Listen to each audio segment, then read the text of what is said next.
초대교회에 여러 가지 직분이 있었는데 화면을 통해서 보시겠습니다. 11절 말씀인데 그가 어떤 사람은 사도로, 어떤 사람은 선지자, 어떤 사람은 복음 전하는 자, 어떤 사람은 목사와 교사로. 11절 말씀이에요. 여기에 5가지 직분이 있는데 사도는 예수님의 제자들을 가리켰죠. 예수님의 제자들을 사도라고 불렀습니다. 사도 행전에 보면 가룟 유다를 대신해서 마띠아를 사도로 뽑습니다. 그러니까 가룟 유다를 제외한 나머지 11명과 마띠아, 이 사람들이 사도입니다. 거기다가 12제자는 아니지만 사도라고 불려진 사람들이 있지요. 사도 바울, 사도 바나바, 그리고 예수님의 동생 야고보. 이 사람들이 예수님의 12제자는 아니지만 사도라고 불려진 겁니다. 그러니까 성경에서 사도라고 불렸던 사람들은 전체 15명입니다. 그리고 지금은 사도라는 직분이 지금은 없습니다. 선지자 있죠? 구약시대 선지자를 말하는 게 아니라 신약시대 때 활동했던 사람들입니다. 그들은요, 하나님으로부터 직접적인 계시를 받습니다. 하나님의 음성을 들어요. 자기들이 들은 하나님의 음성을 성도들에게 알려줍니다. 하나님이 이렇게 말씀하셨다. 사도행전 11장에 아가보가 나옵니다. 구약시대의 선지자가 아니라 신약시대의 선지자. 사도행전 15장에 유다와 실라가 나와요. 21장에는 빌립 집사의 딸 4명.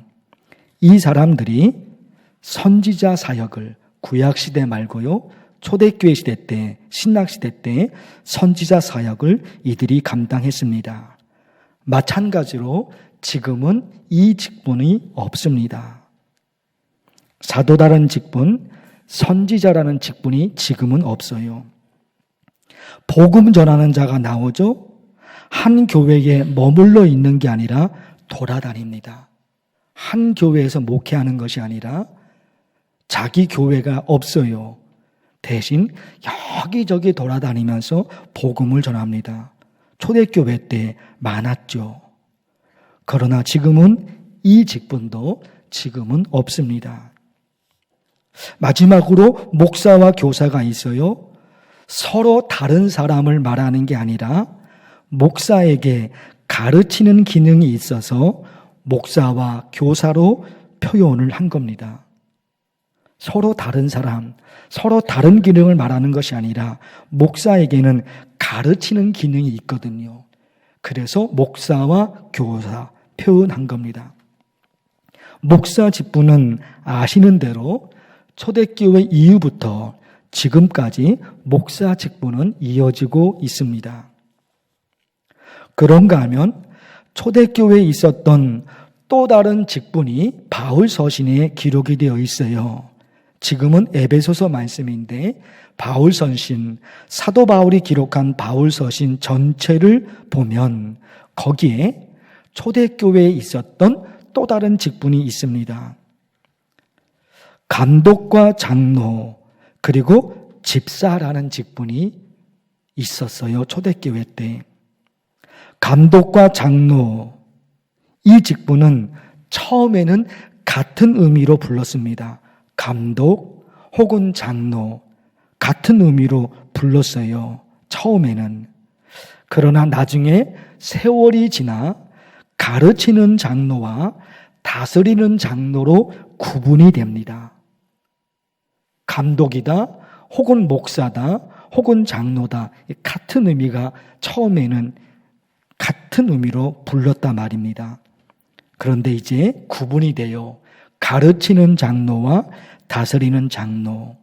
가르치는 장로를 목사라고 부르고 다스리는 장로를 지금의 장로라고 부릅니다. 집사는요, 사도행전 6장에 나오죠. 7집사, 안수받은 7집사. 여기 집사는 사도행전 6장에 나오는 7집사인데 지금의 안수집사를 말하는 겁니다. 그런가 하면 성경에는 없어요.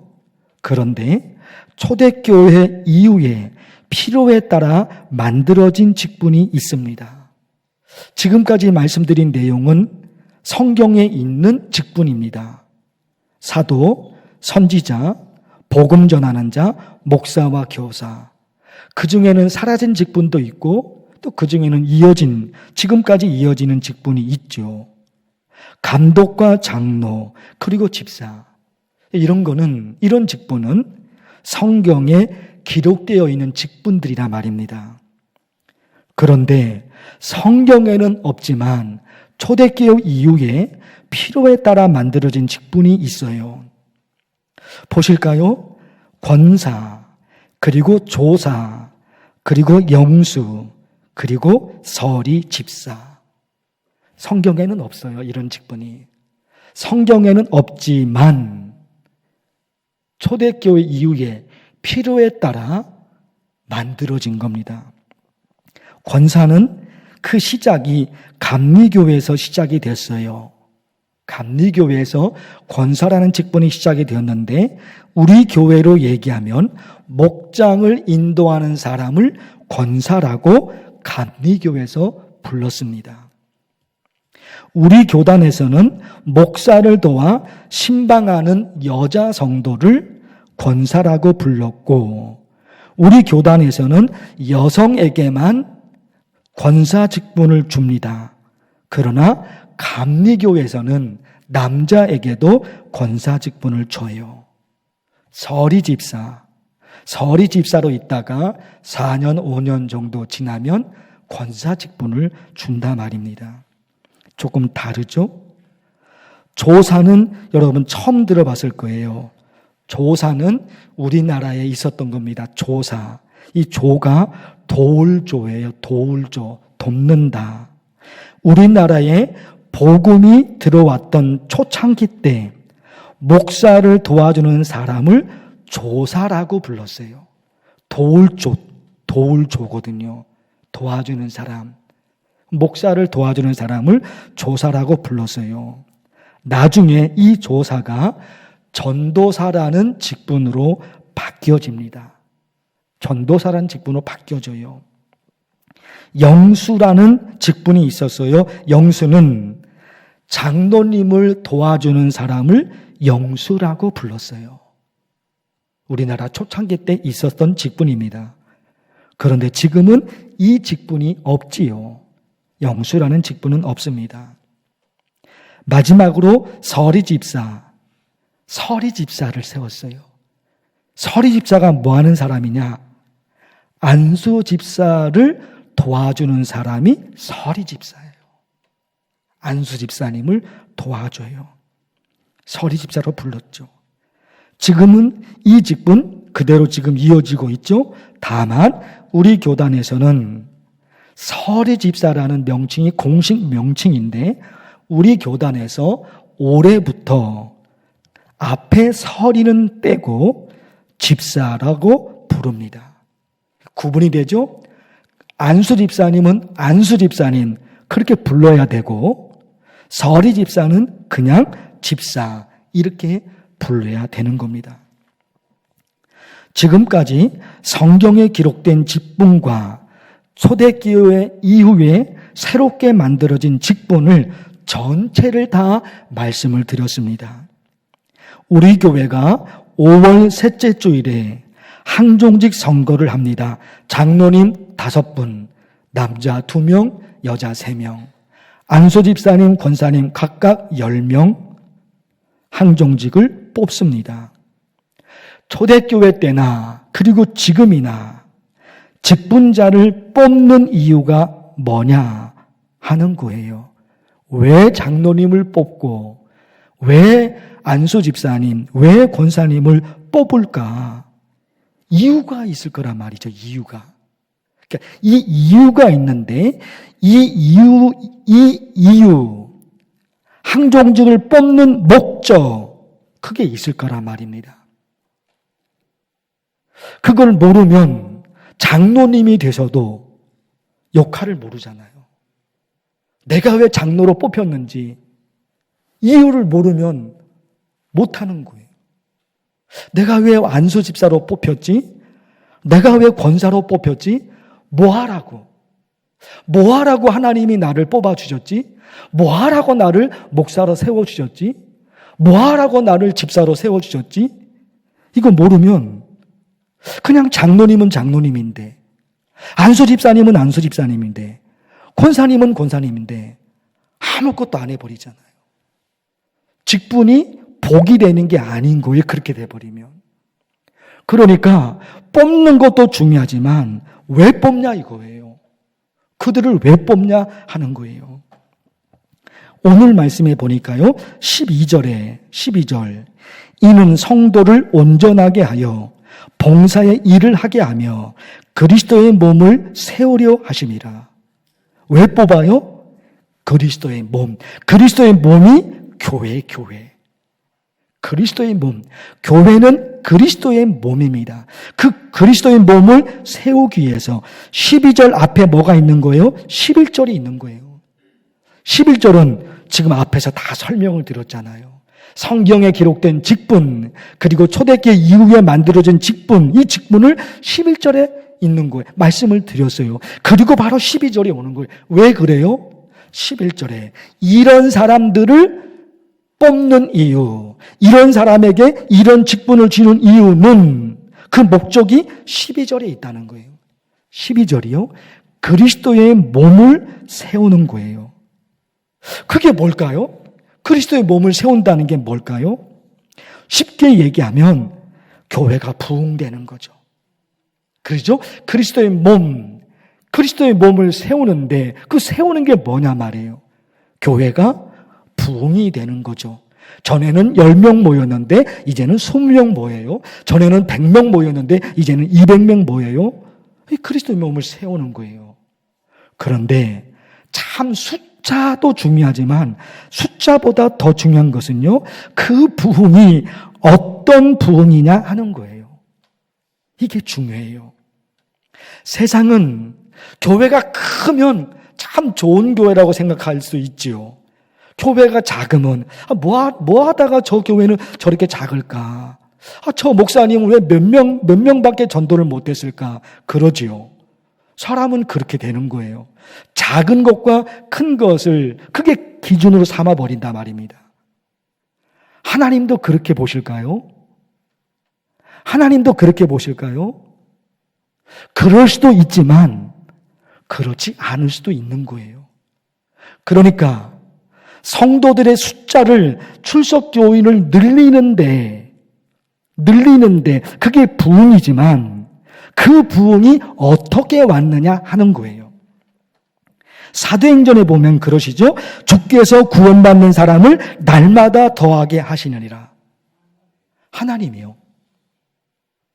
구원받는 사람을 날마다 더하게 하시는 거예요. 사도행전 말씀이에요. 근데 그 앞에 어떤 말씀이 있어요? 그 초대교회 성도들이 사랑으로 똘똘 뭉쳐 있었어요. 사도행전 2장이죠. 주께서 구원받는 사람을 날마다 더하게 하시니라. 성도들의 숫자가 늘어난 거예요. 그래, 그 앞에 그 어떤 부흥이었느냐 하는 게 이게 중요한 거죠.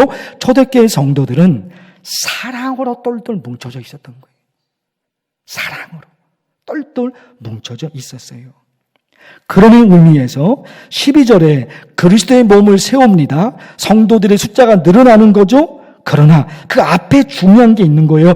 그리스도의 몸인 교회를 세우는 게 그게 정말 뭘까? 교회 다니는 사람들을 보니까 하나님이 계시는 것 같아. 저 사람들이 믿는 하나님을 나도 믿어야지. 이런 말이 예수님을 믿지 않는 사람들의 입에서 나오는 거예요. 그러니까 그리스도의 몸을 세우는 것은 이런 교회를 만들어가는 거예요. 자, 보십시오. 교회 다니는 사람들을 보니까 하나님이 계신 것 같아. 저 만나교회를 보니까 저들이 믿는 하나님이 진짜 신이신 것 같아. 나도 저들이 믿는 하나님을 나도 한번 믿어봐야지. 이게 주께서 구원받는 사람을 날마다 더하게 하시니라. 거기에 해당되는 거예요. 그 성도들이 털털 뭉쳐져 있는 거예요. 무엇으로? 사랑으로. 털털 뭉쳐져 있어요. 16절 말씀을 보실까요? 16절. 그에게서 온 몸이 각 마디를 통하여 도움을 받음으로 연결되고 결합되어 각 지체의 분량대로 역사하여 그 몸을 자라게 하며 사랑 안에서 스스로 세우느니라. 몸. 지금 12절에서 그리스도의 몸이라고 얘기했죠. 12절에서 그리스도의 몸. 그러면서 16절에서 그 몸을 설명합니다. 우리 몸을 설명하는. 우리 몸이 어떻게 돼요? 모든 우리 몸의 모든 기관이 서로 연결되어 있습니다. 각각의 역할이 있죠. 눈의 역할이 있고, 이 손가락의 역할이 있고, 심장의 역할이 있죠. 우리 몸의 모든 기관이 각각의 역할이 있는 거예요. 또 하나 중요한 건 뭐예요? 연결되어 있어요. 연결되어 있다는 게 뭘까요? 도움을 받기도 하고 또 도움을 주기도 하는 거예요. 우리 몸의 기관이 다 그렇게 연결돼. 손이 발을 돕습니다. 손이 발을 도와요. 그리고 그 발이 손을 도와요. 눈이 우리 모든 몸의 기관을 돕습니다. 모든 기관도 눈을 도와요. 이게 떨어져 있는 게 아니잖아요. 손과 발이 떨어져 있는 게 아니잖아요. 다 연결되어 있습니다. 연결되어 있다고 하는 것은 나도 너를 돕고 너도 나를 돕는 거예요. 우리 몸이 그런 거예요. 우리 몸이. 그래서 그리스도의 몸인 우리죠. 만나교회 안에 있는 모든 성도들, 이 모든 성도들이 어떤 관계예요? 도움을 받기도 하고 도움을 주기도 하고 이런 거예요. 이런 게. 이게 되어 있으니까, 이렇게 되니까 사랑으로 똘똘 뭉쳐지게 되죠. 사랑으로 똘똘 뭉쳐져요. 그러다 보니까 우리 교회를 바라보는 예수님을 믿지 않은 사람들이 저 사람들은 어떻게 가족처럼 지낼까? 저 만나교회 성도들은 어떻게 저렇게 가족처럼 지낼까? 이게 궁금해지는 거예요. 우리나 그들이나 똑같으면 신비롭거나 궁금한 게 없어요. 너나 나나 똑같은데 궁금할 게 뭐가 있겠습니까? 그런데 참 미안하죠. 만나교회의 성도들은 서로가 도움을 주고 서로가 도움을 받아요. 웃음이 넘쳐요. 행복이 넘쳐요. 기쁨이 넘쳐요. 그 얼굴에 즐거움이 가득해요. 그 사람들이 이상한 거예요. 저 사람들은 뭐 때문에 저렇게 행복할까?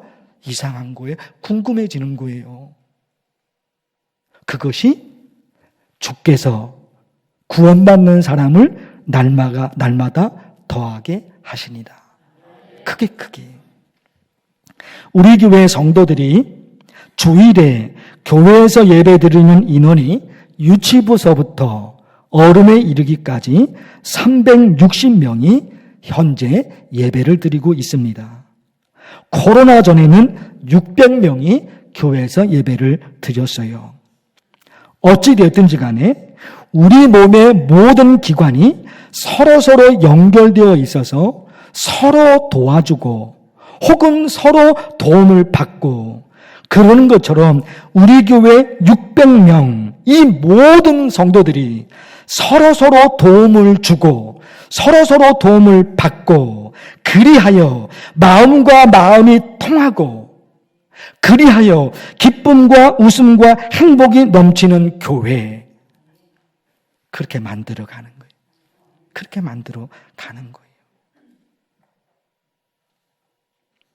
그러기 위해서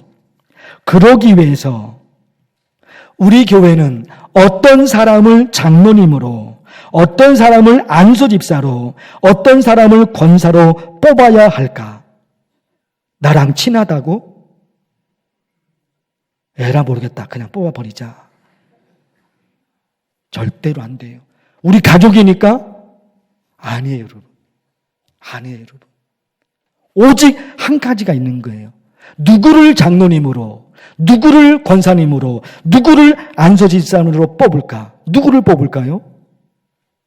더 많이 희생하는 사람, 더 많이 양보하는 사람, 더 많이 배려하는 사람, 더 많이 섬기는 사람, 그 사람을 뽑아야 돼요. 주인이 되어서 무슨 권력을 얻은 것처럼 나서는 사람 절대로 안 됩니다. 섬기는 사람이에요. 섬기는 사람. 목사가 뭐예요? 섬기는 사람이에요. 목사라고 해서 자기 마음대로 해버리는 게 아니에요. 성도들이 무엇을 원하는지, 성도들이 무엇 때문에 괴로워하는지 이걸 잘 듣는 게 목사예요. 그게 지도자죠. 지도자가 뭐 하는 사람이에요? 권력을 쥐고 있어요. 그걸 마음대로 해버리는 게 지도자가 아닌 거예요. 섬기라고. 대통령은 국민을 섬기라고. 자기 마음대로 해버리라고 대통령 뽑은 거 아니에요. 국민을 섬기라고. 목사는 왜 뽑았어요? 성도를 섬기라고. 장로님은, 권사님은, 안수집사님은 왜 뽑냔 말이에요. 섬기라고. 더 많이 희생하라고, 더 많이 고생하라고, 그런 거예요. 예수님이 가르쳐 주셨잖아요. 야고보와 요한이 예수님에게 뭘 요구해요? 주의 나라가 임할 때 나를 예수님의 오른편에, 그리고 동생을 예수님의 왼편에 높은 자리 주십시오 그랬잖아요. 야고보와 요한이. 예수님이 뭐라고 그러셔요? 세상 지도자들이 권력을 가지고 자기들이 높은 자리에 앉아서 편하게 사는데 너희는 그렇게 하면 안 된다. 너희는 섬기는 사람이 되어야 되고 너희는 주인이 아니라 종이 되어야 된다. 목사 주인이 아니에요. 종이에요. 장로님, 안수집사님, 권사님 주인이 아니에요. 종이에요, 종. 성도들을 더 많이 섬기라고, 성도들을 더 많이 아끼라고 그래서 뽑는 거예요. 사랑하는 성도 여러분, 지금도 우리 교회 정말로 좋은 교회입니다. 정말로 좋은 교회입니다. 이런 교회 많지가 않아요. 성도들이 얼마나 착한지, 목사가 이렇게 하든지 저렇게 하든지 그냥 다 허락해주고 용납해주고 받아줘요. 이런 교회 많지 않아요. 너무너무 좋은 교회예요. 그러나 조금 더 욕심을 내서 하나님이 원하시는 더 높은 수준으로, 하나님이 원하시는 더 높은 수준으로 올라가고 싶은 거예요. 목사도 그렇고 성도도 그렇고 하나님이 원하시는 그 더 높은 수준으로. 여러분 간절히 기도하고 계시겠지만 어떤 사람을 장로로, 어떤 사람을 안수집사로, 어떤 사람을 권사로 뽑을 것인가? 다른 사람들보다 더 많이 섬기는 사람. 평상시 보면 알아요. 평상시를 보면 알아요. 다른 사람보다 더 많이 평상시에 헌신하고, 다른 사람보다 더 많이 용납하고, 용서하고, 배려하고, 친절하고, 이런 사람들이 있어요.